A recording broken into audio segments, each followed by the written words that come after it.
Lewis Hamilton and Max Verstappen crashed out of Sunday's Italian Grand Prix after suffering a brutal collision on lap 26, and the Brit insists his F1 rival was to blame. Lewis Hamilton insists Max Verstappen was to blame for the crash which dumped both drivers out of Sunday's Italian Grand Prix.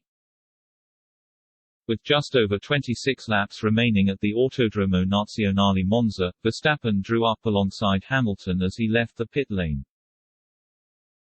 The Dutchman duelled for position with his F1 rival as they reached the Variant del Rettifilo corner. Before he ran wide and hit the raised curb, launching his car into the air and then on top of Hamilton's. It was a miracle that the reigning world champion escaped any serious injuries, but Verstappen blamed him for their crash in Monza. He was heard saying over Red Bull's team radio, "That's what happens when you don't give space." However, Hamilton has fired back at Verstappen after Sunday's race, claiming the crash would have been avoided if he gave more way. "I was racing as hard as I could, finally got past Lando Norris, I was in the lead so they pitted me. Pit stop was obviously slow, lost a couple of seconds," the Brit said, came out, saw that Daniel Ricciardo came past, Max was coming, I made sure I let a car's width on the outside to him.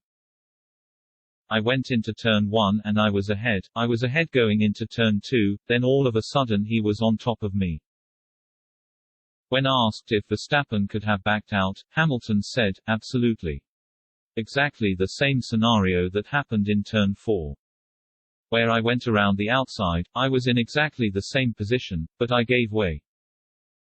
And that's racing. He just didn't want to give way today.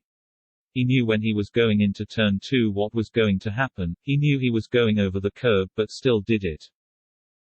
Well, speak to the stewards and well see." Ricciardo came out on top in Sunday's Grand Prix, edging out McLaren teammate Norris. Red Bull's Sergio Perez crossed the line in third, but a 5-second penalty put him below Mercedes' Valtteri Bottas and Ferrari's Charles Leclerc in fifth.